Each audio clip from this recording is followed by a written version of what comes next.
안녕하세요. 요즘 세상입니다. 지금 우리가 살아가는 이 시대의 이야기입니다. 앞으로 펼쳐질 이 이야기는 오늘의 세상에서 충분히 벌어질 수 있는 사건들에서 출발했습니다. 서로 닮지 않은 사건들이 이어지고 맞물리며 하나의 진실로 다가가는 과정을 담아냈습니다. 그 모든 장면은 마치 한 편의 영화처럼 조용히 그러나 분명하게 흘러갑니다. 이제 우리는 도망치지 않기로 했다. 그리고 서로를 남기기로 했다. 지금부터 그 선택이 만들어낸 이야기의 첫 장을 함께 열어보려 합니다. 그 시절에 나는 군대가 인생을 바꿀 거라고 믿지 않았다. 입대한 것도 특별한 결심 때문은 아니었다. 다만 이곳 말고 다른 세계가 있다는 걸 스스로에게 증명하고 싶었고, 그 가능성을 몸에 새기고 싶었을 뿐이었다. 훈련소에서 처음 외국어 평가를 받던 날, 통역병 지원서에 적어낸 언어가 내 인생을 틀어버렸다. 영어라고 쓰지 않고 회화 가능이라고 적었던 그 한 줄을 누군가 오래 들여다본 모양이었다. 체력 측정이 끝난 뒤 나는 따로 불려나갔고, 이유는 설명되지 않았다. 질문은 간단했지만 대답은 쉽지 않았다. 혼자 움직이는 걸 좋아하는지, 명령이 없을 때 무엇을 기준으로 판단하는지, 누군가를 속여야 한다면 어디까지 갈 수 있는지, 나는 정직하게 대답했는지, 아니면 살아남기 좋은 대답을 골랐는지, 지금도 잘 모르겠다. 다만 그날 이후 내 이름 옆에는 보이지 않는 표시가 붙어 있었다. 몇 주 뒤 다시 불려갔을 때 그들은 처음으로 소속을 밝혔다. 국군정보사령부라고 말했지만 정확히 무엇을 하는 곳인지는 설명하지 않았다. 대신 선택이라는 말을 반복했다. 이곳에 오면 기록은 남지 않고 이름도 사라질 수 있다고. 그래도 괜찮겠느냐고 물었다. 그 질문에 예라고 대답한 순간 나는 더 이상 평범한 군인이 아니었다. 착출은 조용히 이루어졌다. 전출 명령서에는 단순한 교육 파견으로 적혀 있었고, 동기들 중 누구도 내가 어디로 가는지 몰랐다. 그곳에서 나는 김도윤을 처음 만났다. 그는 나보다 먼저 와 있었고, 이미 이 세계의 규칙을 잘 알고 있는 사람처럼 보였다. 그는 말했다. 여기서는 잘하는 사람보다 남는 사람이 중요하다고. 그리고 남는다는 건 선택을 미루는 거라고. 그 말이 무슨 뜻인지 이해하게 되기까지는 그리 오래 걸리지 않았다. 정보사에서 우리는 늘 누군가의 그림자였고, 때로는 스스로의 그림자도 지워야 했다. 그 시절 나는 배웠다. 살아 돌아오는 방법보다 살아있다는 흔적을 남기지 않는 방법을 배웠다. 그곳에서는 군번보다 역할이 먼저였고, 계급보다 침묵이 중요했다. 묻지 말라는 말이 규칙처럼 반복되었고, 기억하지 말라는 표정들이 오갔다. 나는 그곳에서 사람을 읽는 법을 배웠다. 말하지 않는 쪽이 무엇을 숨기는지, 눈을 피하는 순간에 어떤 거짓이 있는지. 태국이라는 이름은 그 무렵 처음 내 기록에 들어왔다. 파타야는 훈련 자료와 작전 보고서 속에서 자주 호출되었다. 그것은 여행지가 아니라 실종의 좌표였고, 작전 결과는 늘 애매한 문장으로 남았다. 복귀자 명단은 있었지만 모두의 이름이 적히지는 않았다. 그 이유는 끝내 설명되지 않았다. 저녁은 평범하게 이루어졌지만 그 이후가 평범하지 않았다. 나는 자꾸 생각했다. 군복을 벗으면 모든 게 끝나는 건지, 이름 없이 처리된 일들은 어디로 가는 건지. 정보사에서는 그 다음을 생각하지 않는 사람이 오래 남는다. 나는 그러지 못했다. 그래서 경찰이 되었다. 정의를 믿어서라기보다는 적어도 내 이름으로 책임질 수 있는 자리에 서고 싶었다. 군에서는 명령이었다면 경찰에서는 선택일 수 있을 것 같았다. 누군가를 놓쳤다면 그 이유를 알고 싶었고, 누군가를 잡았다면 그 얼굴을 기억하고 싶었다. 경찰 제복은 나에게 새 출발이 아니라 연장이었다. 정보사에서 끝내지 못한 질문들을 계속 붙들기 위한 방식. 나는 그렇게 군을 나와 경찰이 되었고, 태국이라는 이름은 저녁과 함께 사라지지 않고 오히려 더 또렷해졌다. 그때 군 시절 항상 내 옆에 한 사람이 있었다. 이름은 김도윤이라고 불렸지만 그 이름이 진짜였는지는 끝내 알지 못했다. 그는 나보다 먼저 그곳에 있었고, 내가 아무것도 모르던 시절부터 이미 너무 많은 걸 알고 있는 얼굴이었다. 작전 전에 그는 늘 같은 말을 했다. 기억하지 말자. 끝나면 끝난 거다. 나는 그 말을 잘 지키지 못했지만 그는 지키는 쪽이었다. 태국으로 넘어간 작전에서 우리는 같은 팀이었고, 같은 건물, 같은 시간, 같은 계단을 올랐다. 하지만 내려올 때는 달랐다. 총성이 울렸고 통신은 끊겼고, 나는 그의 등을 마지막으로 보았다. 보고서에는 김도윤이 임무 중 이탈로 처리되었다. 실종도 전사도 아닌 애매한 단어였다. 살아있을 가능성은 낮다고 적혀 있었지만 시신은 없었다. 그 이후로 나는 종종 그를 떠올렸다. 정보사에서는 이름이 사라진 사람은 존재하지 않는 것으로 취급되었지만 내 기억 속에서는 계속 말을 걸어왔다. 묻지 말자던 그 목소리와 왜 끝까지 따라오지 않았느냐는 눈빛이 함께 남아있었다. 저녁 후에도 그 얼굴은 지워지지 않았고, 경찰이 된 뒤 처음 태국 관련 자료를 다시 열었을 때 나는 가장 먼저 그 이름을 찾았다. 김도윤은 여전히 그 어디에도 없었고, 그래서 나는 확신했다. 그 사람은 끝나지 않았다고. 그가 사라진 지점에서 내 이야기도 아직 멈춰 있다는 것을. 그가 사라진 뒤 한동안 아무것도 들리지 않았다. 정보사에서는 흔한 일이었고, 기록은 더 이상 갱신되지 않았다. 그런데 전역하고 몇 해가 지나 태국 파견을 앞두고 받은 비공식 자료 한 장에서 낯선 이름이 눈에 걸렸다. 통역 협조자, 현지 정보 제공자. 여자의 이름은 태국식으로 메이라고 적혀 있었고, 사진 한 장이 첨부되어 있었다. 그 얼굴을 보는 순간 나는 이유 없이 숨이 막혔다. 낯설어야 할 얼굴이었지만 이미 한 번 본 적이 있는 표정이었다. 파타야의 어느 밤, 작전이 끝나고 잠시 숨을 돌리던 골목에서 김도윤은 누군가와 태국어로 짧게 대화를 나눴다. 나는 그때 그 여자를 멀리서 보았다. 조명도 없고 표정도 잘 보이지 않았지만 김도윤이 유일하게 경계를 풀고 고개를 숙이던 상대였다. 그때는 현지 협조자라고만 생각했다. 이름도 묻지 않았다. 묻지 않는 것이 규칙이었으니까. 자료 속 여자 이름 아래에 김도윤과의 접촉 기록은 없었다. 공식적으로는 연결점이 존재하지 않았다. 하지만 사진 속 여자의 눈은 내가 기억하는 그 밤의 눈과 같았다. 누군가를 오래 기다린 사람의 눈빛이었고, 이미 너무 많은 걸 잃은 사람의 얼굴이었다. 나는 확신했다. 김도윤은 혼자가 아니었다. 사라지기 전 마지막으로 신뢰했던 사람이 있었고, 그 사람이 지금 내 앞에 다시 나타났다는 것을. 이 만남은 우연이 아니라 지연된 재회였고, 내가 태국으로 다시 가야 하는 이유는 점점 분명해지고 있었다. 회의실 문을 열었을 때 그녀는 이미 자리에 앉아 있었다. 태국 경찰과 한국 측 인원들 사이에서 통역 자료를 정리하고 있었고, 고개를 들지 않은 채 내 이름을 불렀다. 강훈경위님. 발음은 정확했고 감정은 없었다. 마치 오래 연습한 문장처럼 나는 그 순간 확신했다. 그녀는 나를 알고 있었다. 나는 의자를 끌어당겨 앉았고 시선이 마주쳤다. 그 눈은 놀라지 않았고 반갑지도 않았다. 다만 아주 잠깐 흔들렸다. 다시 곧 가라앉았지만 나는 놓치지 않았다. 소개가 이어졌다.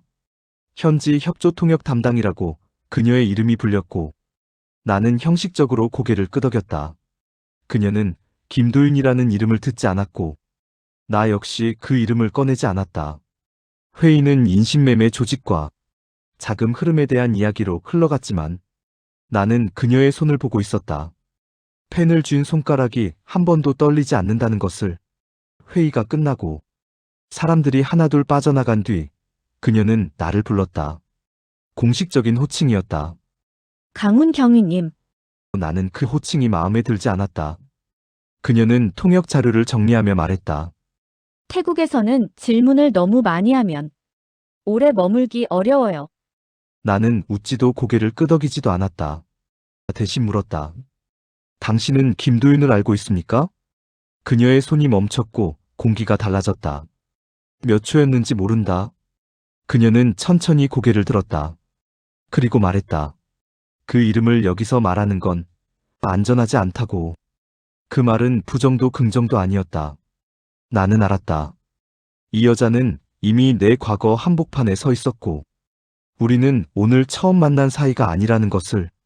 공식적으로는 처음이었지만, 진짜로는 아주 오래된 재회였다. 회의실 문이 닫히는 소리가 났을 때, 건물 안은 갑자기 너무 조용해졌다. 복도 쪽에서 발소리가 멀어졌고, 에어컨 돌아가는 소리만 남았다.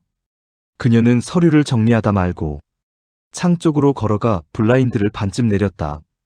그 순간 휴대전화가 진동했고, 그녀는 화면을 확인하자마자 얼굴이 굳었다. 누군가가 보고 있어요.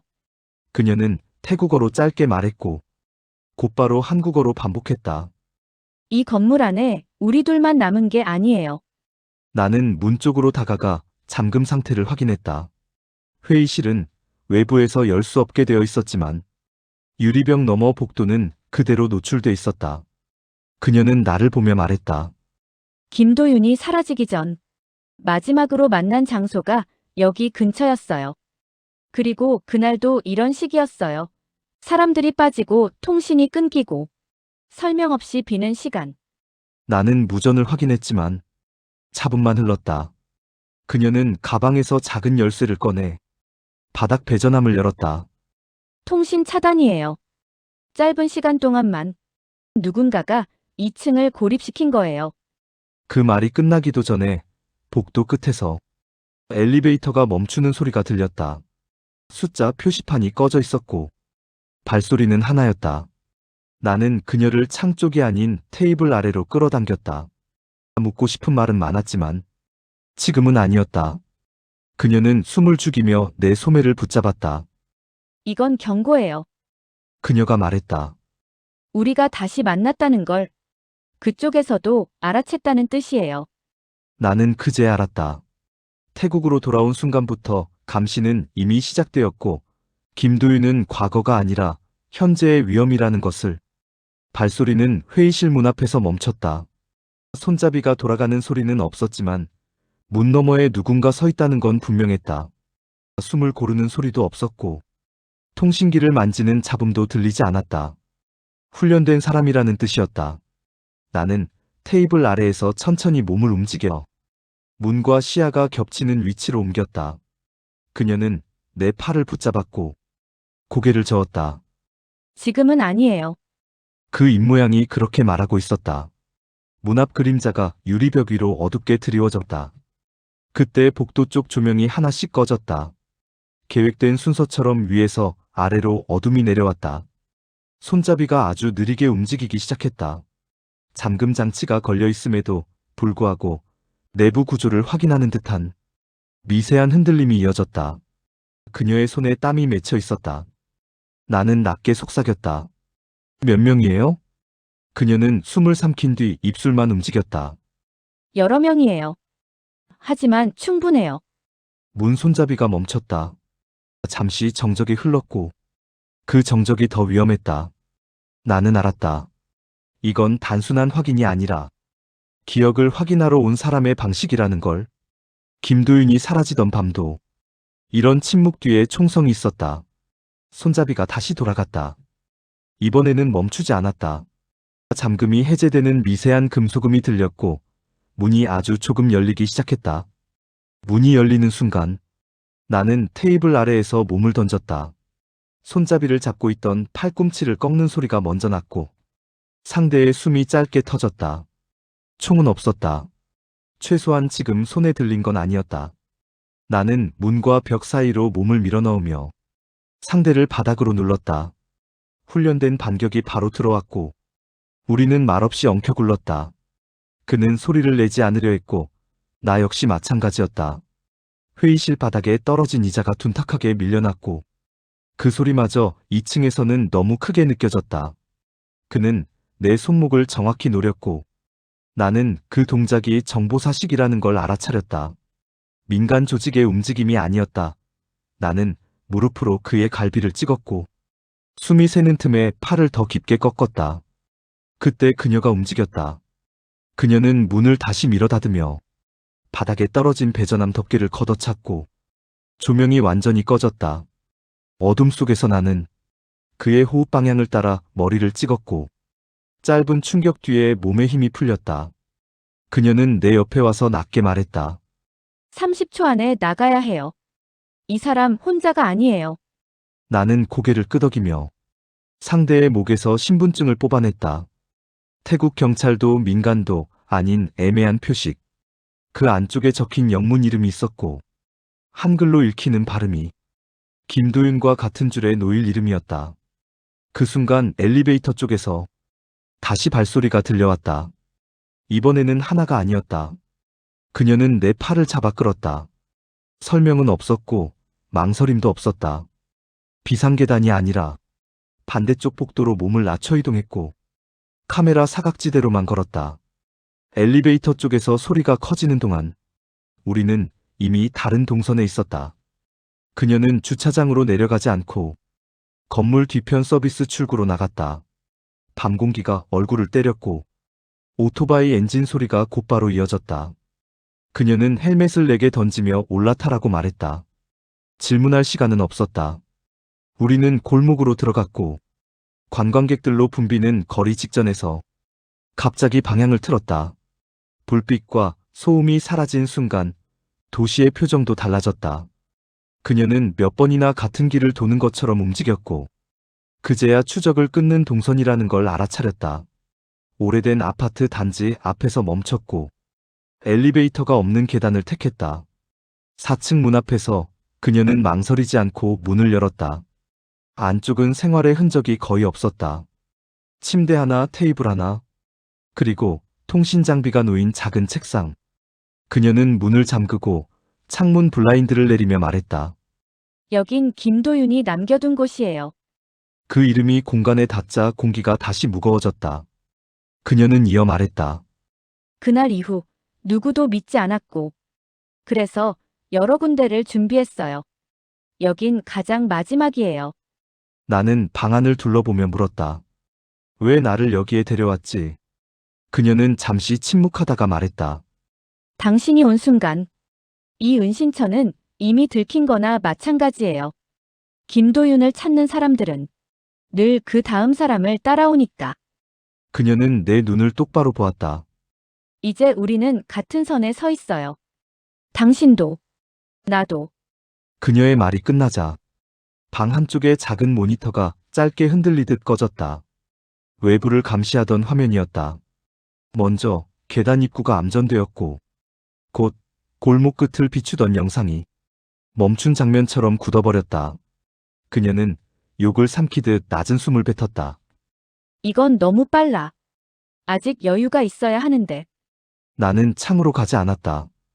대신 벽에 등을 붙이고 소리에 집중했다. 발소리는 없었지만 도시가 이상하리만치 조용해져 있었다. 지나가던 오토바이도 음악도 그 순간 함께 사라져 있었다.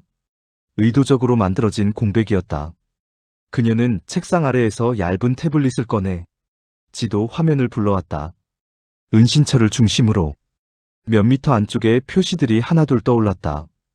공식 신호는 아니었다. 정체를 숨긴 단말들이었다. 포위라는 단어가 머릿속에서 서서히 형태를 갖추기 시작했다. 그녀가 말했다. 김도윤이 사라지기 직전. 마지막으로 연락한 번호가 있어요. 그 번호가 움직이기 시작하면 늘 이런 식이었어요. 확인보다 제거가 먼저였죠. 나는 물었다. 선택지가 있어요? 그녀는 대답하지 않은 채 창문 블라인드를 손끝으로 조금 들어 올렸다. 맞은편 옥상 난간 위에는 또 하나의 그림자가 얹혀 있었다. 미동은 없었지만 존재만으로 이미 답이 되었다. 그녀는 나를 향해 시선을 고정한 채 낮게 말했다.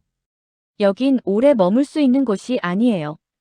그 순간 문 손잡이가 거의 느껴지지 않을 만큼 흔들렸다. 아까와 동일한 방식이었다. 확인하는 손길, 잠깐의 정적, 기억을 더듬는 시간, 그리고 다음 수를 준비하는 짧은 호흡. 나는 직감했다. 이번엔 단독이 아니라는 것을, 그리고 이곳이 더 이상 은신처가 아니라 마지막 선택의 지점이라는 것도 그녀는 더 이상 망설이지 않았다. 노트북과 태블릿을 전원도 끄지 않은 채 가방에 밀어넣었고 벽 쪽 패널 하나를 눌렀다. 침대 옆 벽이 소리 없이 열리며 사람 하나가 겨우 빠져나갈 수 있는 통로가 드러났다. 김도윤이 만들어둔 길이에요. 그녀는 낮게 말했다. 계단보다 느리지만 살아나갈 확률은 높아요. 우리는 불을 끄고 통로 안으로 몸을 밀어넣었다. 문이 닫히는 순간 위쪽에서 금속이 맞물리는 소리가 났고 동시에 현관 쪽에서 잠금이 풀리는 둔한 진동이 전해졌다. 통로는 오래된 배관 사이를 비집고 내려가는 구조였고 습기와 기름 냄새가 섞여 있었다. 그녀는 앞에서 한 번도 멈추지 않았다. 길을 외운 사람처럼 방향을 틀었고 몇 번의 철제 사다리를 내려간 끝에 하수로와 연결된 출구가 나타났다. 밖으로 나왔을 때 도시는 전혀 다른 얼굴을 하고 있었다. 밤 시장의 불빛, 관광객의 웃음 사이로 아무 일도 없다는 듯 움직이는 사람들. 그 속에 우리가 섞여 있었다. 쫓는 쪽은 총을 들 수 없었고 우리는 그걸 이용했다. 그녀는 내 소매를 잡고 군중 속으로 들어갔다.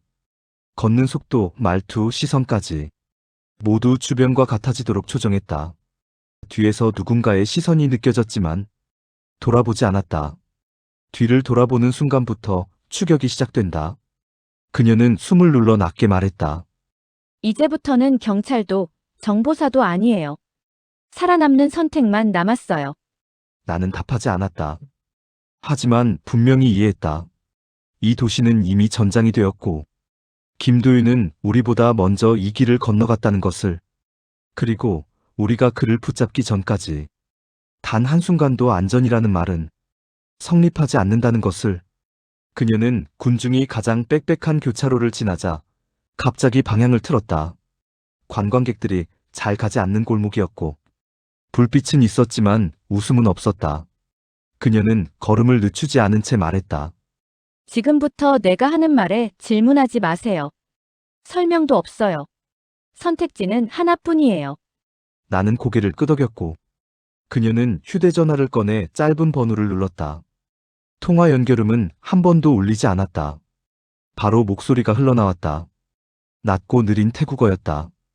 그녀는 그에게 말했다. 빚을 갚을 시간이야. 내가 그 이름을 불렀어. 그러자 통화는 끊겼다. 그녀는 나를 보며 덧붙였다. 그 사람도 김도윤을 알고 있어요.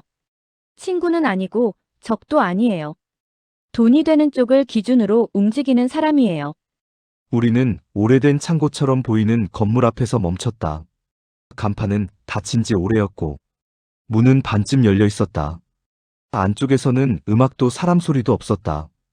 대신 누군가 기다리고 있다는 공기가 느껴졌다. 문 안으로 들어서자 불이 하나 켜졌고 그 아래에 앉아있던 남자가 천천히 일어났다. 그의 시선은 먼저 그녀에게 닿았고 잠시 머물렀다가 내게로 옮겨왔다. 경찰 냄새가 나네. 그가 웃으며 말했다. 그녀는 웃지 않았다. 대신 말했다. 우리가 지금 쫓기는 건 당신도 알고 있는 사람들이에요. 그러자 그의 표정이 아주 잠깐 변했다. 그는 고개를 끄덕이며 말했다. 그럼 가격이 달라지겠지. 밖에서는 엔진 소리가 멈췄고 여러 개의 발소리가 동시에 사라졌다. 그 남자는 문을 닫으며 말했다. 선택 잘했어. 오늘 밤. 이 도시에서 나한테 오는 건 살아남겠다는 뜻이니까. 나는 그제 알았다. 메이가 이 사람을 위험하다고 부른 이유를. 이곳에서는 도움과 배신이 같은 테이블 위에 올라가 있었고 김도윤은 분명 이 남자와도 한 번쯤 같은 밤을 지나갔다는 것을. 그 남자는 테이블 위에 있던 담배를 손가락으로 굴리며 한동안 말을 하지 않았다. 시간을 끄는 건 정보가 있다는 뜻이었다. 그는 담배에 불을 붙이지도 않은 채 말했다. 김도윤은 죽지 않았어. 적어도 내가 마지막으로 봤을 때는 그는 살아있었고 스스로 사라지는 쪽을 택했지. 그녀의 어깨가 아주 미세하게 굳어졌지만 말은 하지 않았다. 남자는 계속했다. 파타야 북쪽 항구 근처 오래된 냉동창고 기억나지? 관광객은 안 가고 서류상으로는 폐쇄된 곳. 거기서 김도윤을 마지막으로 봤어. 그는 누군가를 넘기지 않았고 대신 자기 이름을 버렸어. 살아남는 쪽을 택한 게 아니라 누군가를 살리는 쪽을 택했지. 나는 물었다. 누구를 살린다는 건가요? 남자는 나를 보지 않고 그녀를 보며 말했다. 메이 당신. 그녀는 숨을 들이마셨다가 아주 천천히 내쉬었다. 남자는 이어서 말했다. 그날 이후 그 창고는 3번이나 주인이 바뀌었고 지금은 다른 조직 손에 있어. 김도윤이 거길 떠났다는 건 그가 완전히 사라졌다는 뜻이야. 흔적을 남기지 않고 사라지는 건 도망이 아니라 준비거든. 그는 마지막으로 이런 말을 했어. 언젠가 한국 경찰이 다시 올 거라고. 그때가 되면 메이 당신이 선택을 해야 할 거라고. 남자는 고개를 들어 나를 봤다. 그리고 말했다. 그 한국 경찰이 당신이군. 방 안의 공기가 더 낮게 가라앉았다. 나는 대답하지 않았다. 이미 대답은 끝난 상태였으니까. 메이는 조용히 말했다. 그럼 그는 지금 어디에 있어요? 남자는 고개를 저었다. 지금은 몰라. 하지만 확실한 건 하나야. 김도윤은 아직 게임판 위에 있어. 그리고 너희 둘이 다시 움직이기 시작한 순간 그도 다시 움직일 거야. 그는 담배를 테이블 위에 내려놓으며 덧붙였다. 이제부터는 쫓는 쪽과 쫓기는 쪽이 바뀔 수도 있어. 준비는 그때부터지. 나는 그 말이 남긴 여운을 그대로 두지 않았다. 선택이라는 건 늘 남겨진 쪽의 몫이라고 생각했기 때문이다. 나는 메이를 보며 물었다. 김도윤이 당신에게 선택을 남겼다는 건 무슨 뜻이에요? 메이는 잠시 눈을 감았다.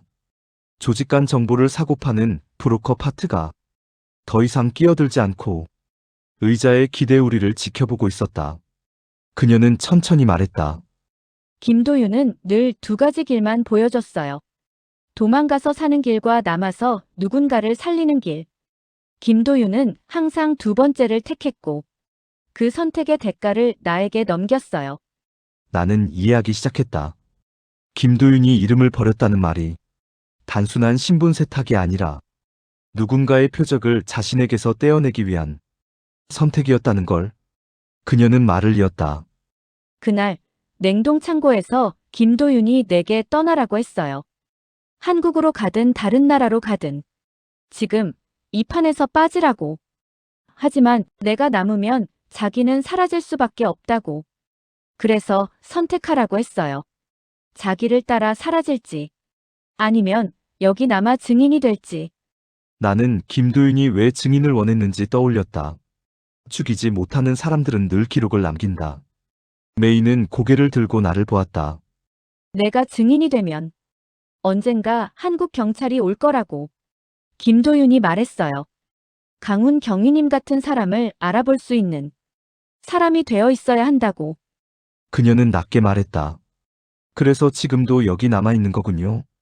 메이는 고개를 끄덕였다. 김도윤은 자신이 미끼가 되면 판이 더 오래 유지된다는 걸 알았어요. 조직은 김도윤을 찾느라 시간을 쓰고 그 사이 증거는 살아남죠. 조직 간 정보를 사고 파는 브로커 파트가 그제야 웃었다. 아주 짧게 똑똑한 선택이지. 목숨 하나로 시간을 산 거니까. 나는 마음속에서 정리가 끝났다. 김도윤은 도망친 게 아니라 자리를 바꿨다. 사라진 게 아니라 판의 가장자리에 자신을 숨긴 채 끝을 기다리고 있었다. 그녀는 마지막으로 말했다. 이제 선택은 당신 차례예요. 김도윤을 찾으면 이 판은 빨리 끝나고 많은 증거가 함께 사라질 거예요. 하지만 찾지 않으면 더 많은 사람들이 다칠 거고. 나는 그녀의 눈을 보며 대답하지 않았다. 대신 알았다. 이건 수사가 아니라 선택의 문제라는 걸. 그리고 그 선택이 범죄를 응징하는 것보다 먼저 사람을 시험한다는 걸. 나는 그녀의 눈을 피하지 않았다. 피하는 순간 이 선택은 변명이 되니까. 나는 말했다. 김도윤을 찾아서 잡아드리겠어요. 지금 그녀의 얼굴에서 처음으로 감정이 드러났다. 분노도 두려움도 아닌 계산이 어긋났을 때의 표정이었다. 그녀는 낮게 말했다. 그럼 이 판은 바로 무너져요. 증거도 사람도 같이 사라져요. 나는 고개를 끄덕였다. 알아요. 하지만 더 기다리면 더 많은 이름이 김도윤처럼 지워질 거예요. 당신이 지키려는 시간 위에서 사람들이 사라지고 있어요. 그녀는 입술을 깨물었다. 당신은 경찰이라서 그래요. 결과를 눈앞에서 확인해야 끝났다고 느끼니까. 나는 대답했다. 맞아요. 그리고 그게 내가 여기 온 이유예요. 김도윤은 여기서 숨어 지내지만 범죄를 저지른 건 사실이니까요. 조직 간 정보를 사고 파는 브로커 파트가 낮게 웃었다. 이건 연인이 싸우는 방식이 아니네요. 둘 다 옳아서 더 위험해요.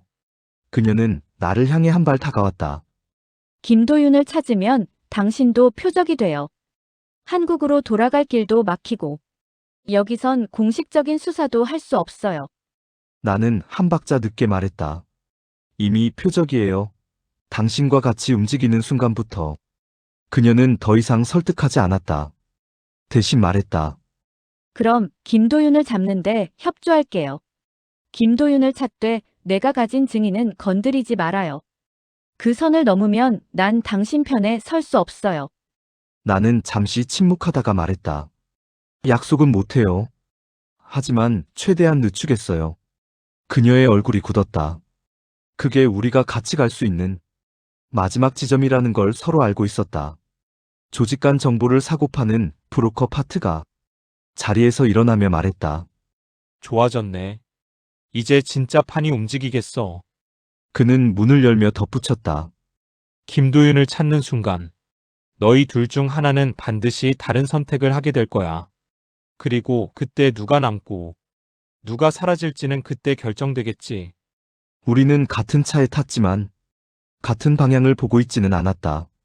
그녀는 조수석에 앉아 창밖만 보았고 나는 운전대만 잡았다. 조직 간 정보를 사고 파는 브로커 파트는 끝내 따라오지 않았다. 대신 주소 하나와 시간만 남겼다.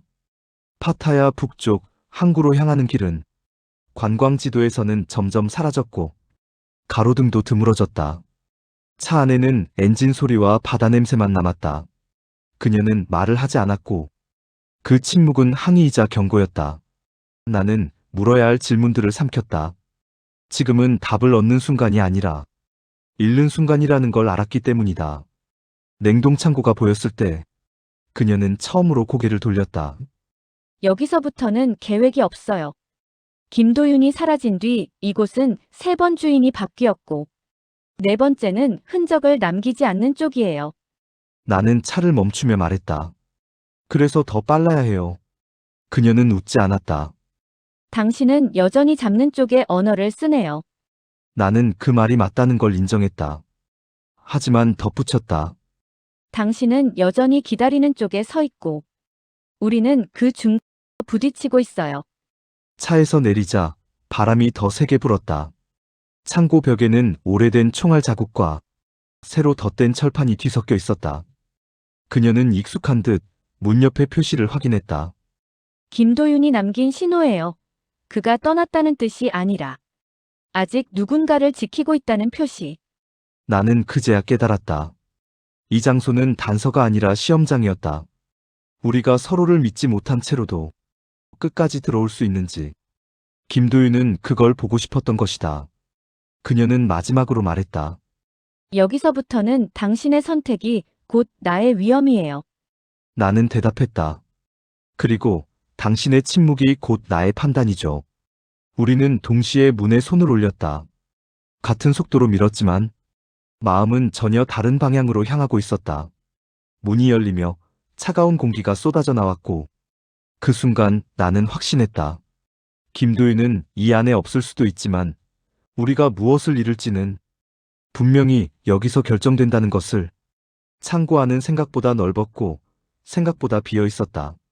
냉동 설비는 절반만 살아 있었고 나머지는 해체된 채 철골처럼 드러나 있었다. 그녀는 말없이 왼쪽 통로로 갔고 나는 오른쪽으로 움직였다. 일부러 시선을 맞추지 않았다. 지금은 확인보다 거리 유지가 필요했으니까. 바닥에는 오래된 얼음 자국과 최근의 발자국이 겹쳐 있었다. 나는 벽 쪽에서 멈춰 서서 금속 패널 하나를 눌렀다. 안쪽에서 작은 공간이 열렸고 그 안에는 한국어로 적힌 메모 한 장과 낡은 휴대전화가 놓여 있었다. 전원은 꺼져 있었지만 메모는 분명 김도윤의 필체였다.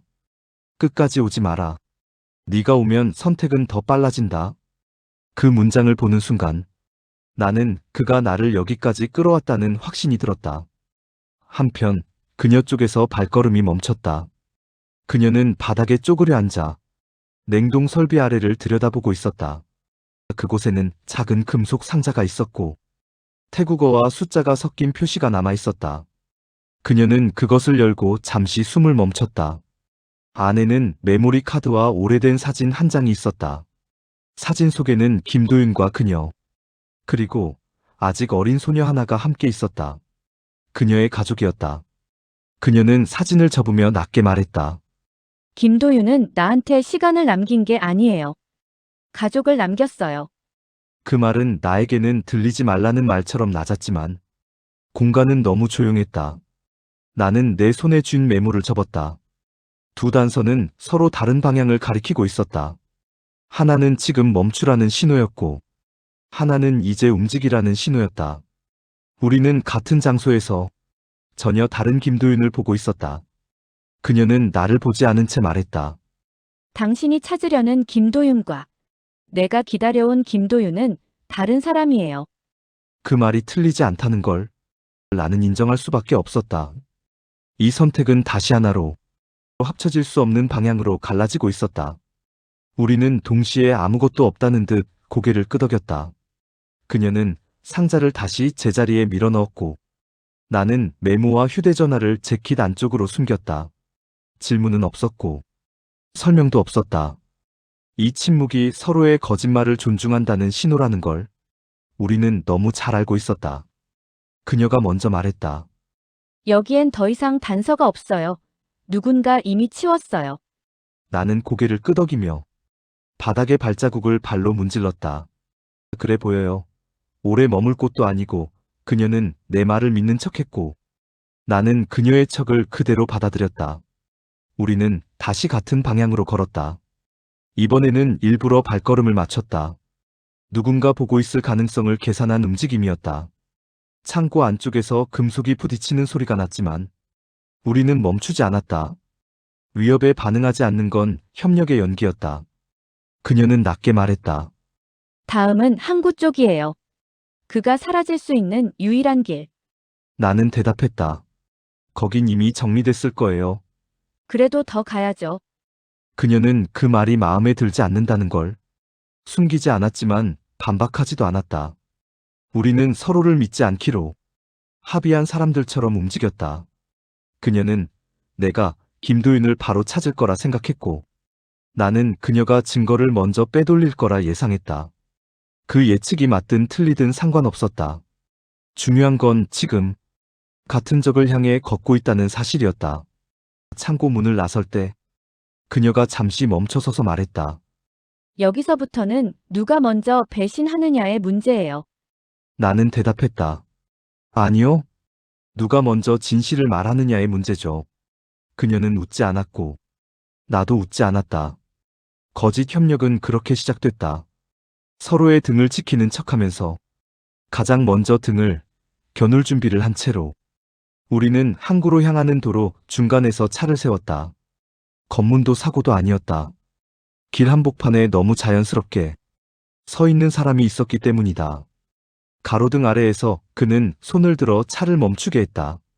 태국 경찰 제복이었지만 그 복장은 너무 새 것처럼 깨끗했고 계급장은 일부러 떼어낸 흔적이 있었다. 그녀의 어깨가 굳는 걸 나는 느꼈다. 그녀가 낮게 말했다. 저 사람은 항구 관할이 아니에요. 나는 창문을 반쯤 내렸다. 그는 미소를 지으며 태국어로 인사를 건넸고 곧 유창한 한국어로 바꿨다. 여기까지 오는 길이 쉽지 않았을 텐데요. 강훈 경위님, 그가 내 이름을 정확히 불렀다. 나는 놀라지 않았다. 놀라는 쪽이 더 위험하니까. 그는 시선을 그녀에게로 옮겼다. 그리고 아주 천천히 말했다. 오래간만이네요. 아직도 김도윤을 기다리고 있습니까? 그 말에 그녀의 숨이 잠깐 끊겼다. 그는 이어서 말했다. 냉동창고에 들어간 것도 알고, 항구로 향하는 것도 알고 있어요. 거짓 협력은 오래 못 가죠? 그는 고개를 기울이며 물었다. 둘 중 누가 먼저 숨겼나요? 그녀는 대답하지 않았고, 나도 하지 않았다. 대신 나는 차 문을 열고 내렸다. 그는 그 움직임을 예상했다는 듯 한 발 물러섰다. 걱정 마세요. 체포하러 온 건 아니니까. 다만 선택을 확인하러 왔습니다. 김도윤이 남긴 선택 말이죠. 그는 손에 쥔 휴대전화를 들어 보였다. 화면에는 짧은 좌표와 시간, 그리고 한 문장이 떠 있었다. 아직 늦지 않았다. 그 문장은 분명 김도윤의 말투였다. 나는 그를 바라보며 물었다. 당신은 누구지? 그는 잠시 망설이다가 말했다. 그를 놓친 쪽이라고. 아니면 아직 놓치지 않았다고 믿는 쪽이라고. 그녀는 그제야 입을 열었다. 당신은 그날 항구에 있었어요? 그가 고개를 끄덕였다. 있었고 보냈죠. 그 대가로 지금 이 판의 균형을 관리하고 있습니다. 그는 우리 둘을 번갈아 보며 말했다. 항구로 가면 세 가지가 동시에 무너집니다. 증거, 증인, 그리고 둘의 관계, 그걸 감당할 준비가 됐나요? 바다 쪽에서 배의 경적 소리가 울렸고, 시간은 더 이상 우리 편이 아니었다. 나는 그의 질문에 대답하지 않았다. 대신 한 발 더 다가갔다. 그는 그게 무슨 뜻인지 알아차렸고, 미소가 사라졌다. 비켜요? 지금은 협상할 시간이 없어요. 내가 말하자. 그녀는 이미 시동을 걸고 있었다. 그는 손을 뻗어 막으려 했지만, 나는 그의 어깨를 밀어냈다. 그 순간 그의 균형이 흐트러졌고, 우리는 그 틈을 놓치지 않았다. 차 문이 닫히는 소리와 함께 우리는 그대로 앞으로 나아갔다. 사이드밀러 너머로 그가 휴대전화를 들고 누군가에게 연락하는 모습이 보였지만 이미 늦었다. 항구로 이어지는 길은 막히지 않았고 오히려 너무 열려 있었다. 통제되지 않은 공간은 함정일 확률이 높았다. 그녀는 속도를 더 올리며 말했다. 이제 되돌릴 수 없어요. 나는 고개를 끄덕였다. 애초에 되돌릴 생각 없었어요. 항구의 크레인들이 어둠 속에서 천천히 움직이고 있었고 냉동 컨테이너들은 규칙 없이 쌓여 있었다. 우리는 차를 버리고 걸어서 들어갔다. 조명이 일정하지 않은 구역. 그녀는 그쪽을 택했다. 감시가 가장 많은 곳이 오히려 사각지대가 되니까 우리는 말없이 움직였다.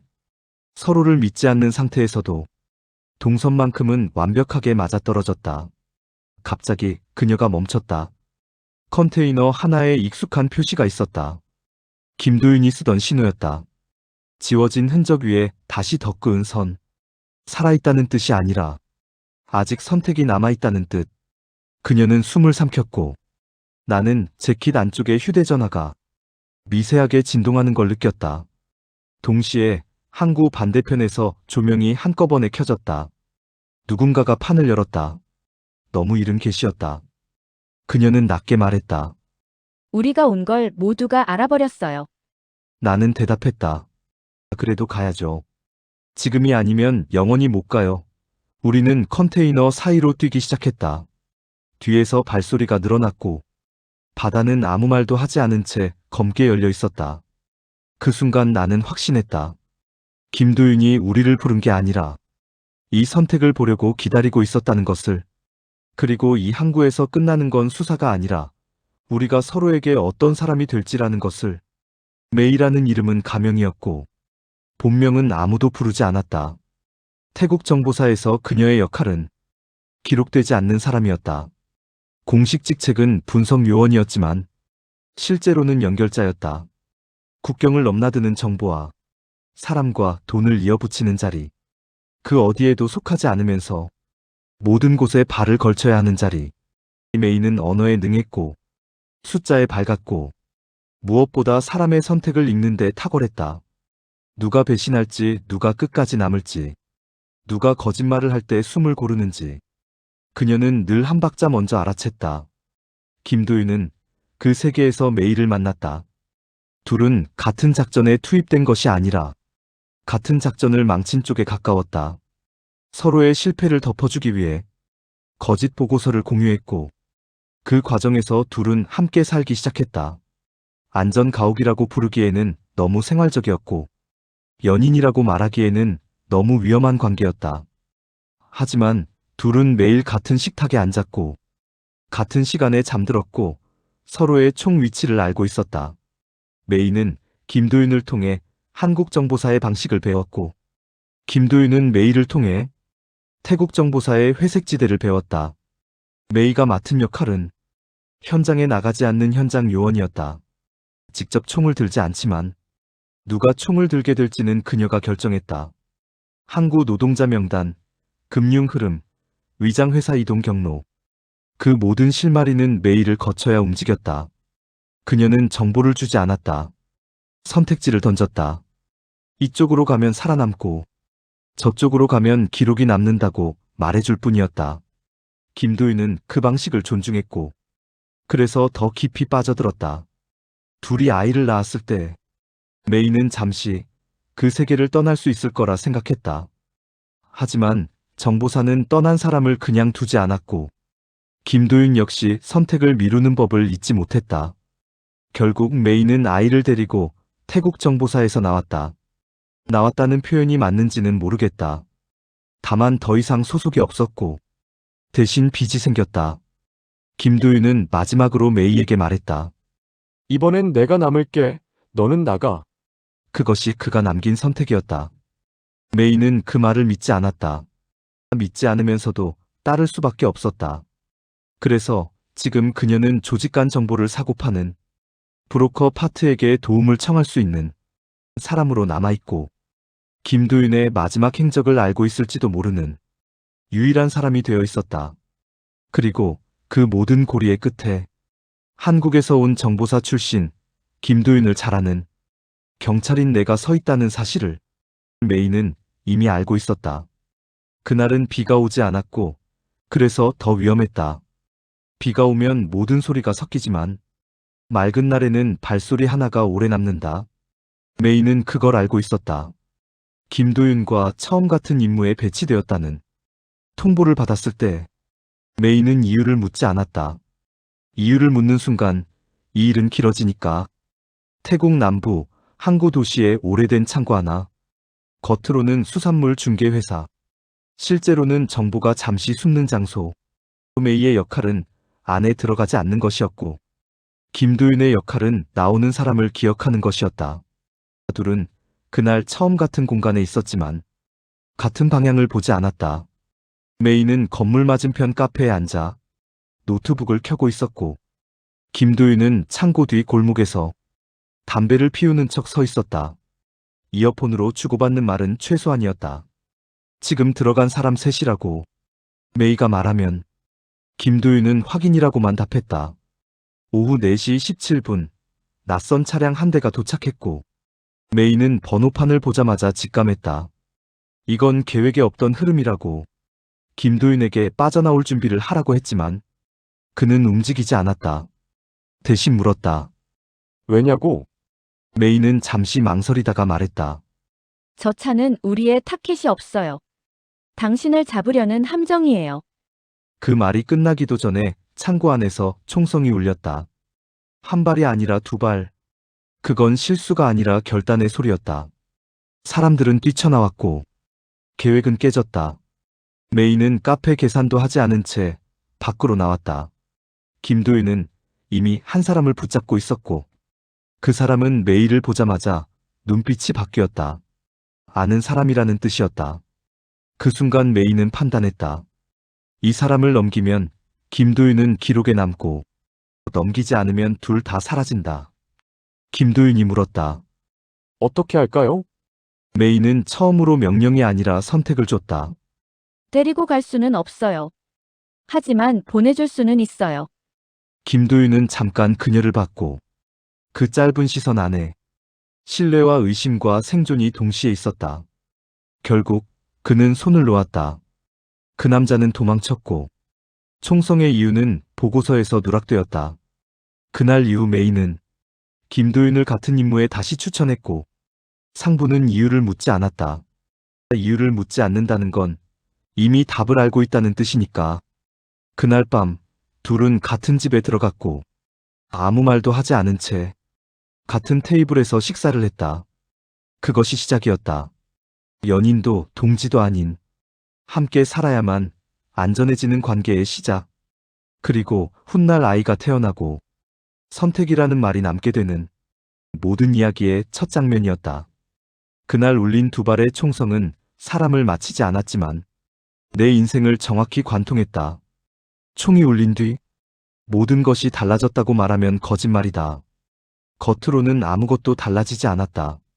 보고서는 깔끔했고 상부는 고개를 끄덕였고 작전은 예정대로 종료되었다. 하지만 나는 알았다. 그 총성은 실패가 아니라 선택이었다는 것을. 메이가 그렇게 말하지 않아도 나는 이미 알고 있었다. 그날 이전까지 나는 명령을 따르는 쪽에 가까웠다. 질문은 최소한으로 하고 판단은 위에서 내려오면 된다고 믿었다. 하지만 창고에서 뛰쳐나온 사람들의 얼굴을 기억하는 순간부터 나는 다른 쪽으로 밀려났다. 정보라는 건 사실이 아니라 방향이라는 걸 그때 처음 이해했다. 누구를 살리고 누구를 남길지. 그 경계에서 나는 메이를 봤다. 총을 쥐지 않은 사람이 총보다 더 많은 것을 움직일 수 있다는 사실을 그녀를 통해 배웠다. 그날 밤 우리는 아무 말도 하지 않았지만 나는 잠들지 못했다. 머릿속에서는 계속 같은 장면이 반복되었다. 그때 내가 손을 놓지 않았다면 어땠을까? 메이가 다른 선택지를 줬다면 어땠을까?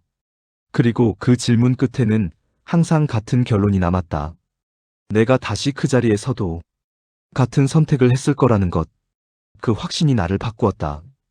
이후의 임무에서 나는 더 조심스러워졌고 더 빨리 판단했고 무엇보다 기록을 믿지 않게 되었다. 기록은 늘 가장 안전한 쪽으로만 남는다는 걸 알게 되었으니까. 상부는 나를 유능하다고 평가했지만 사실 나는 그때부터 조금씩 이 세계에서 멀어지고 있었다. 총성 이후로 나는 사람의 얼굴을 더 오래 보게 되었고 보고서보다 침묵을 신뢰하게 되었고 명령보다 결과를 먼저 생각하게 되었다. 메이는 그 변화를 가장 먼저 알아챘다. 그녀는 말하지 않았지만 내가 어느 선을 넘었는지 알고 있었다. 그리고 그 선은 다시는 되돌릴 수 없는 쪽이었다. 그날의 총성은 나를 더 강한 요원으로 만들지 않았다. 대신 언젠가 이 일을 떠나게 될 사람으로 만들었다. 경찰이 된 이유를 묻는다면 나는 늘 다른 이야기를 한다. 하지만 진짜 이유는 그날이었다. 아무도 죽지 않았고 아무도 기록에 남지 않았던 그 두 발의 총성이 내가 이 세계에 끝까지 남을 수 없다는 사실을 처음으로 알려준 순간이었다. 그날 창고에서 도망쳤던 남자의 얼굴은 오래 남아 있었다. 정확히 말하면 얼굴이 아니라 눈이었다. 도망치면서도 계속 뒤를 보던 눈. 살아남았다는 안도보다 선택받았다는 공포가 먼저 떠있던 눈. 그 눈을 나는 항구에서 다시 보았다. 처음에는 확신하지 못했다. 항구에는 늘 비슷한 얼굴들이 넘쳐나니까. 하지만 컨테이너 사이에서 그가 고개를 들었을 때 나는 알았다. 사람은 나이를 먹어도 선택의 흔적은 지워지지 않는다는 걸. 그는 이제 중개인이 되어 있었다. 합법과 불법 사이를 오가는 화물관리인, 서류상으로는 냉동수산물, 실제로는 기록되지 않는 것들을 옮기는 사람. 메이는 이미 그 이름을 알고 있었다. 그래서 항구를 떠나지 못했다. 그는 김도윤이 사라지기 직전 마지막으로 접촉한 인물이었다. 그날 창고에서 살아남은 대가로 그는 태국 정보사의 비공식 협조자가 되었고 동시에 누구에게도 완전히 속하지 않는 위험한 위치에 올랐다. 우리는 각자의 방식으로 그를 쫓고 있었지만 그 사실을 서로에게 말하지 않았다. 거짓 협력의 시작은 이미 그때였는지도 모른다. 그 남자는 항구에서 우리를 알아봤다. 바로 다가오지 않고 일부러 시야에 걸리는 위치를 골랐다. 도망치지 않았다는 건 이번에는 선택을 바꾸겠다는 뜻이었다. 그는 컨테이너 번호 하나를 바닥에 적어놓고 사라졌다. 그 번호는 김도윤의 마지막 좌표와 겹쳐 있었다. 메이는 그걸 보는 순간 고개를 돌렸다. 보고 싶지 않은 진실이 거기에 있었으니까. 나는 알았다. 그 남자는 다시 한번 선택을 우리에게 던진 것이다. 잡으면 모든 것이 드러나고, 놓치면 또 누군가 사라질 선택. 그날 창고에서 메이가 내게 줬던 바로 그 형태의 선택을 그는 되돌려주고 있었다. 항구의 바람이 세게 불었고 냉동 컨테이너의 모터 소리가 커졌다. 그 소리 속에서 나는 깨달았다. 김도윤이 사라진 건 실패가 아니라 누군가를 살리기 위해 같은 선택을 반복했기 때문이라는 걸. 그리고 지금 우리는 그 선택의 다음 차례에 서 있었다. 김도윤이 사라진 이유를 사람들은 배신이라고 불렀다. 기록에는 잠적이라고 적혔고 소문에는 도주라고 남았다. 하지만 그 어느 것도 정확하지 않았다. 그는 도망친 적이 없었고 숨은 적도 없었다. 다만 남기로 선택했을 뿐이었다. 항구에서 마지막으로 그를 본 사람은 메이였고 그때 그는 이미 결론에 도달해 있었다. 태국 정보사와 한국 정보사 사이에서 흘러다니던 정보 하나가 있었다. 항구를 통해 빠져나가는 냉동 화물. 그 안에 들어있는 것은 물건이 아니라 이름들이었다. 협조자 요원 가족, 그리고 아이까지.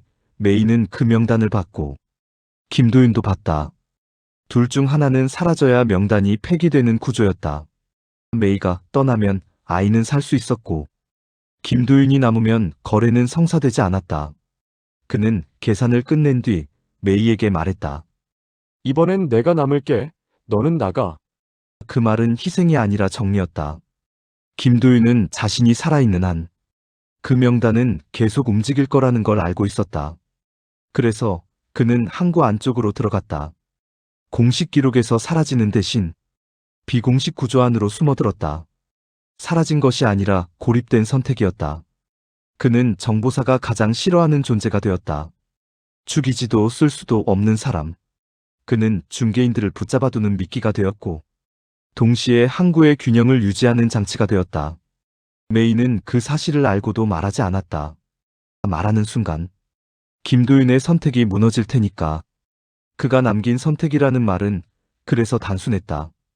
누군가는 끝까지 여기에 남아야 하고 누군가는 반드시 빠져나가야 한다는 뜻. 그 선택을 김도윤은 혼자 가져갔다. 아이가 자라서 자신의 이름을 부를 수 있을 때까지. 메이가 다시 돌아오지 않도록. 그리고 언젠가 한국에서 온 누군가가 이 항구의 구조를 이해할 수 있을 때까지. 지금 항구에서 벌어지는 모든 일은 김도윤이 만들어둔 지연장치 위에서 움직이고 있었다. 그가 사라진 이유는 죽어서가 아니라 아직 끝내지 않았기 때문이다. 그리고 그가 남긴 선택은 이제 메이의 것이 아니라 내 앞에 놓여 있다. 내가 그 자리를 대신할 것인지 아니면 이 구조 자체를 무너뜨릴 것인지. 항구는 여전히 열려 있고 김도윤은 여전히 안에 있다. 냉동기 소리가 커진 뒤에도 메이는 한동안 움직이지 않았다. 도망쳐야 한다는 걸 알고 있으면서도 그 자리에 서 있었다. 나는 문 쪽을 보며 시간을 계산했지만 그녀는 바닥만 보고 있었다. 김도윤이 남긴 종이를 다시 보지도 않았는데 그녀는 이미 내용을 알고 있는 사람처럼 말했다. 그는 또 시간을 벌자고 했겠죠. 나는 대답하지 않았다. 부정은 때로 침묵보다 더 위험하니까. 메이는 천천히 고개를 들었다. 그 얼굴에는 분노보다 피로가 먼저 깔려 있었다. 그가 항상 쓰던 방식이에요. 스스로 남아서 구조를 유지하는 거. 자기는 사라지고 나머지는 살린다는 논리. 그게 옳다고 믿는 선택. 그녀는 그제야 나를 봤다.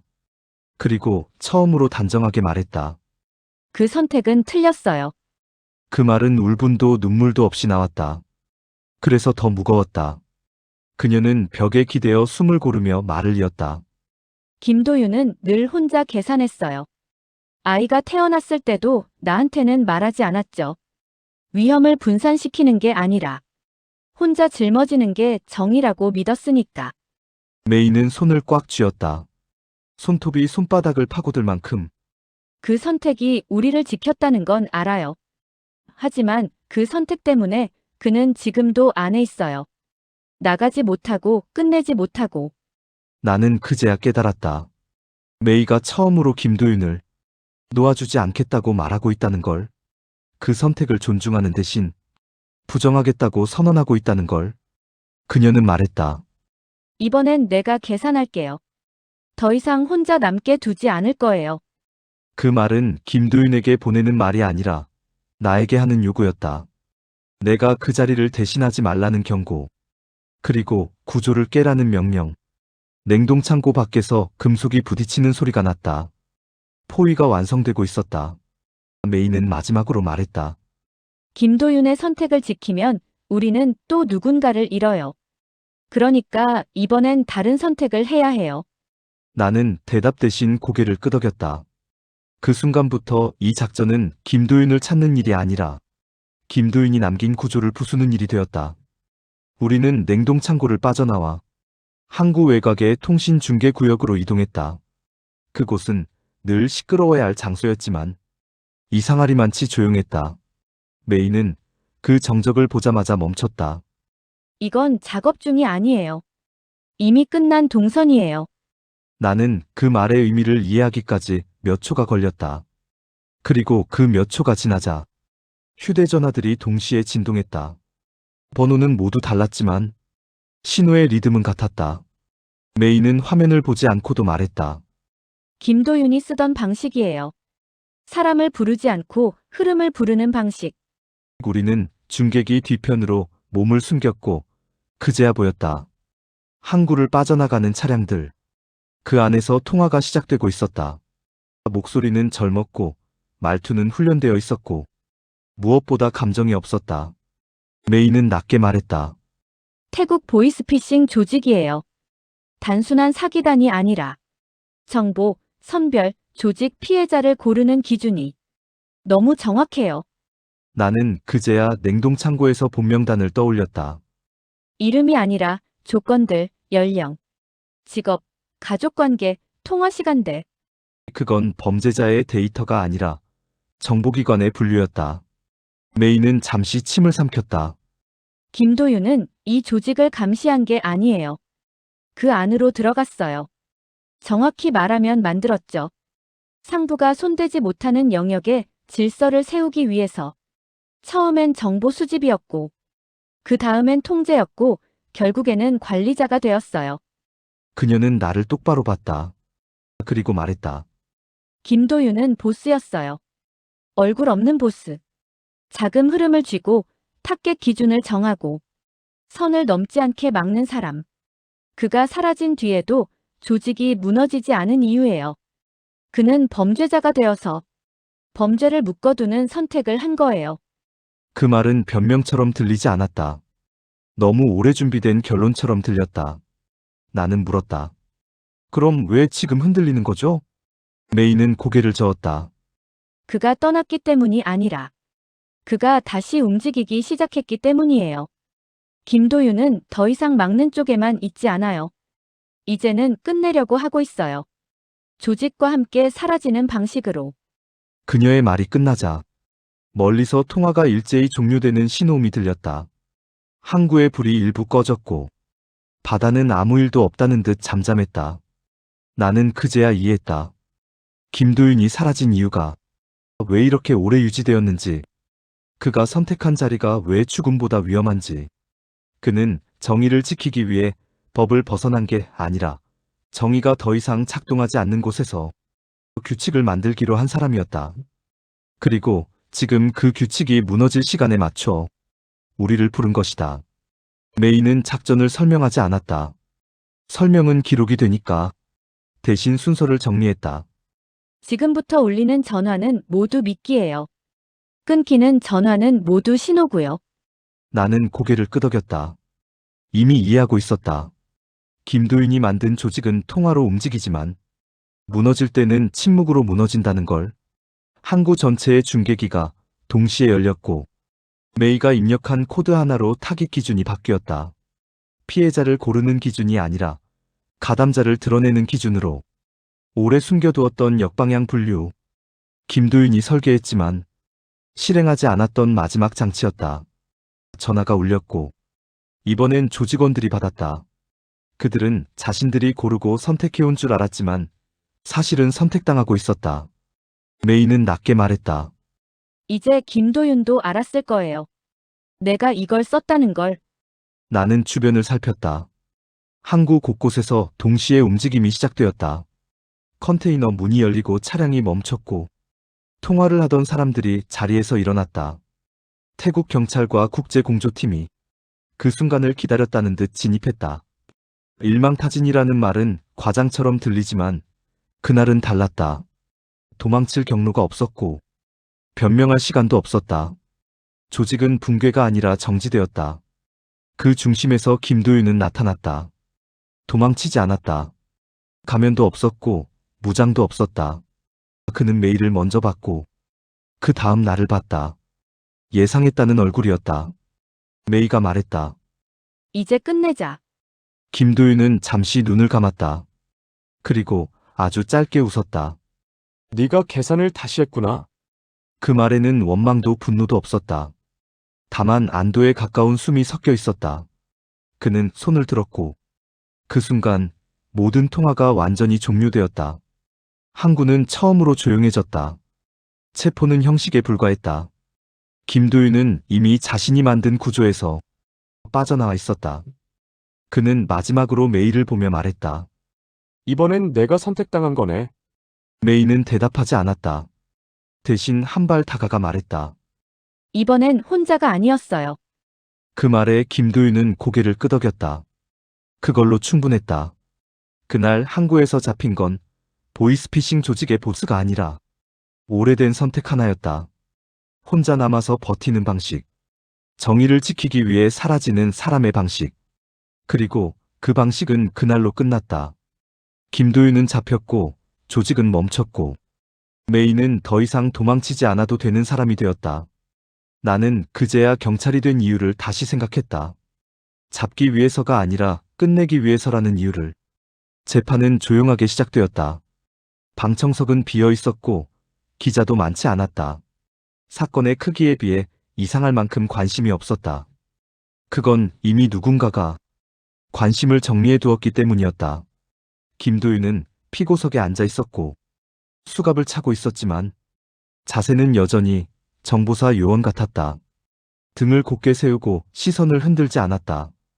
검사는 보이스피싱 조직의 구조, 자금 흐름 피해 규모를 차례로 읽어내려갔다. 숫자는 컸고 단어는 날카로웠다.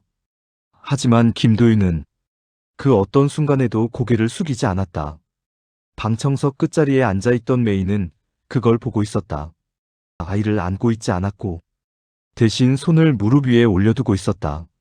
재판이 중반을 넘었을 때 판사는 김도윤에게 직접 질문했다.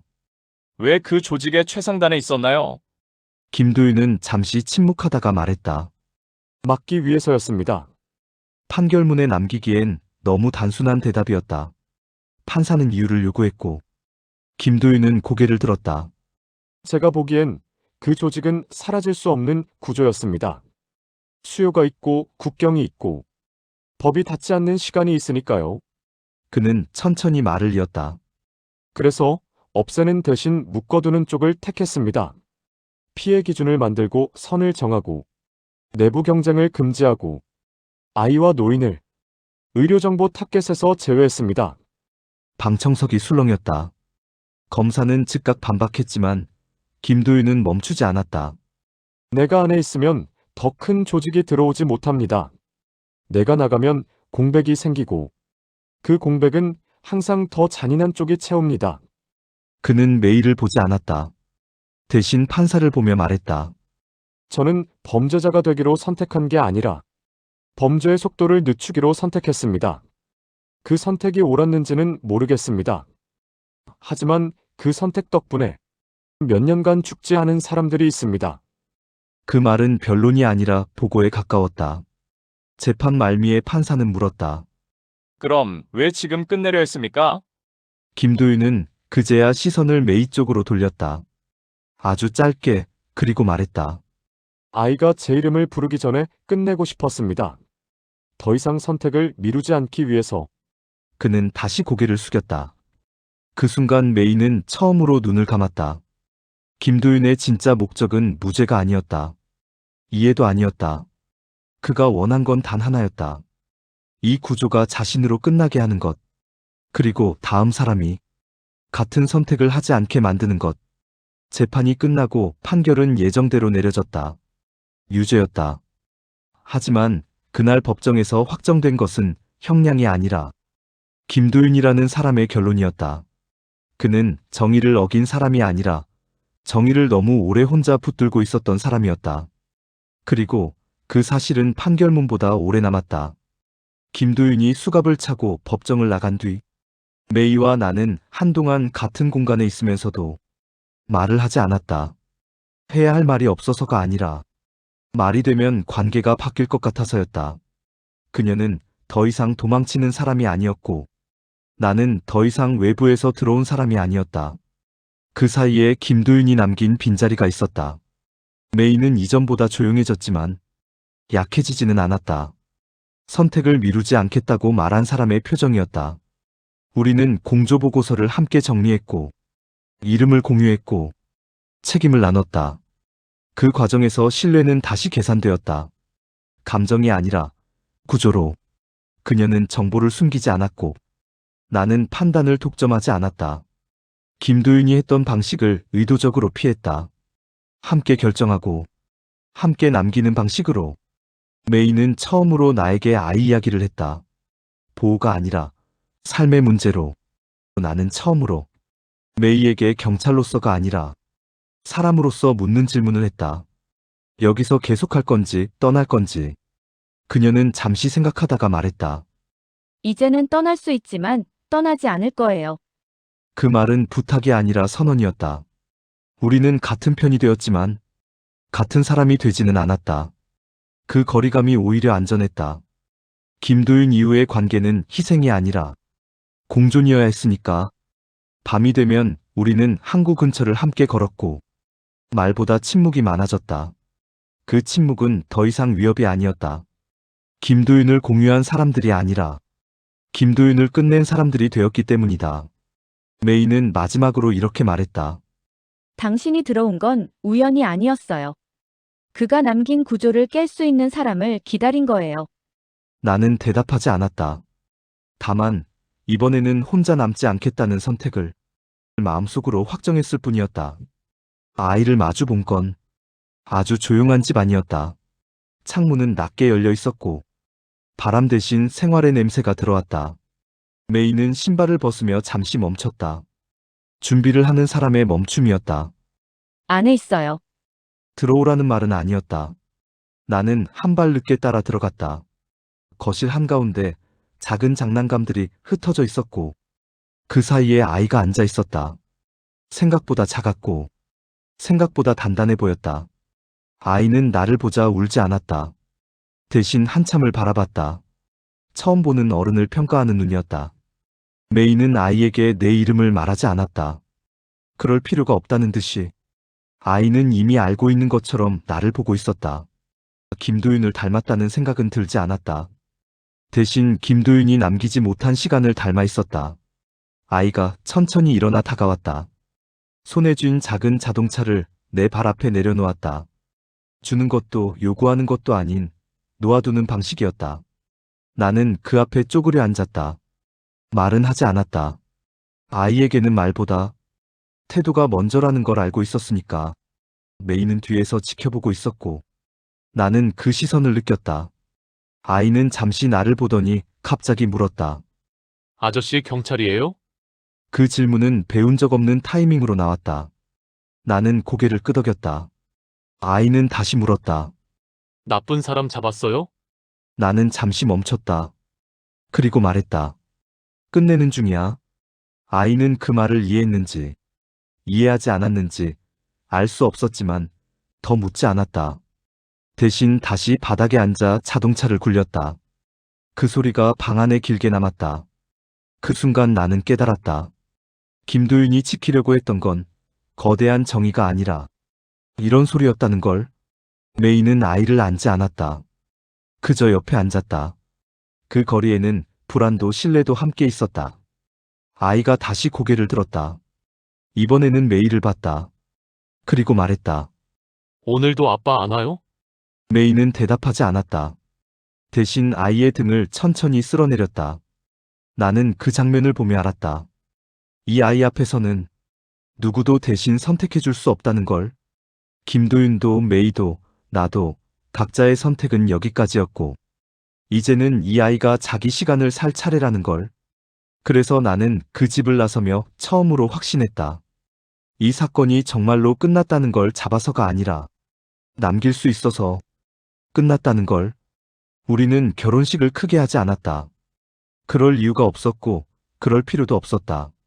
메이는 이름을 더 이상 숨기지 않았고 나는 직함을 앞세우지 않았다. 서류 몇 장과 증인 몇 명, 그리고 아이의 손을 함께 잡고 나온 날이 우리의 시작이었다. 태국의 햇빛은 여전히 강했고 항구의 냄새는 쉽게 사라지지 않았지만 그 모든 것이 이제는 일상이 되었다. 나는 태국 경찰로 근무하고 있다. 외국인이라는 이유로 더 많은 서류를 보고 더 많은 설명을 해야 했지만 대신 더 멀리 볼 수 있었다. 정보사에서 배운 건 숨기는 법이었고 경찰이 되어 배운 건 남기는 법이었다. 메이는 더 이상 정보사가 아니었고 그렇다고 평범한 사람도 아니었다. 아이의 학교 일정과 이웃의 안부를 챙기면서도 항구 쪽에서 이상한 흐름이 생기면 가장 먼저 알아챘다. 우리는 서로의 일을 묻지 않았다. 묻지 않는 대신 돌아오는 시간은 지켰다. 아이는 이제 아침마다 나를 먼저 깨운다. 경찰 아저씨가 아니라 아빠로 불러도 되느냐고 묻던 날, 메이는 잠시 고개를 숙였고 나는 아무 말도 하지 못했다. 대신 아이의 신발끈을 묶어주었다. 잘 묶인 매듭은 설명이 필요 없으니까. 우리는 저녁이면 셋이서 같은 식탁에 앉는다. 아이는 학교에서 있었던 일을 말하고 메이는 그 말을 끊지 않는다. 나는 늦게 돌아오는 날이 있어도 식탁에 불을 끄지 않는다. 그게 우리가 합의한 방식이다. 김도윤 이야기는 자주 하지 않는다. 하지만 없는 사람처럼 살지도 않는다. 가끔 항구를 지날 때면 메이는 아이의 손을 조금 더 세게 잡고 나는 그걸 말없이 받아들인다. 그게 그를 기억하는 방식이다. 우리는 잘 산다. 완벽하지는 않지만 도망치지 않고 혼자 남지 않으면서 살고 있다. 정의를 위해 사라지는 사람이 아니라 누군가의 저녁이 되는 사람이 되기로 한 선택. 그 선택은 매일 반복되지만 이제는 어렵지 않다. 아이가 웃고 메이가 부엌에서 나를 부르고 나는 내일의 근무표를 접는다. 태국의 밤은 조용하지 않지만 우리 집안은 평온하다. 그리고 그 평온은 오래 준비된 결말처럼 자연스럽다. 여러분의 구독과 좋아요, 알림 설정은 앞으로 더 좋은 영상을 만드는데 큰 힘이 됩니다. 더 재미있고 의미 있는 콘텐츠로 보답하겠습니다. 시청해주셔서 진심으로 감사합니다.